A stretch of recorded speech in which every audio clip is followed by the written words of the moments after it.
అధ్యక్ష 81,516 కోట్ల అప్పు చేసిపోయింది అన్నారు అధ్యక్ష.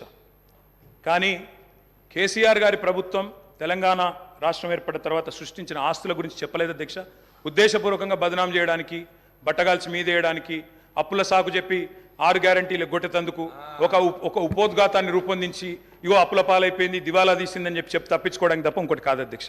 అధ్యక్ష ట్రాన్స్కో, టీఎస్ ట్రాన్స్కో అధ్యక్ష, ఇంకొక మాటలో చెప్పాలంటే అధ్యక్ష, వీళ్ళు అప్పచెప్పిపోయినాడు 2014లో విద్యుత్ శాఖ అతి భయంకరమైన శాఖ అధ్యక్ష, అతి భయంకరమైన శాఖ, అత్యంత దురవస్థలో మాకు అప్పచెప్పిపోయినారు.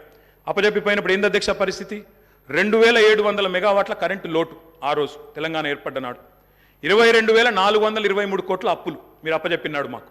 22,423 కోట్ల అప్పులు అధ్యక్ష. ఆనాడు ఇది ఆ రోజు మీరు అప్పచెప్పినప్పుడు అప్పులు 22,000, లోటు 2,700 అధ్యక్ష. ట్రాన్స్కో ఆస్తులు అధ్యక్ష, లెక్క వాళ్ళేమో అప్పులు చెప్పారు, నేను ఆస్తులు చెప్తున్నా.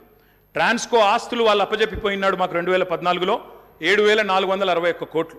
ఈరోజు అధ్యక్ష ట్రాన్స్కో ఆస్తులు మళ్ళీ తిరిగి మేము వాళ్ళకి అప్పచెప్పినప్పుడు 24,476 కోట్ల అధ్యక్ష.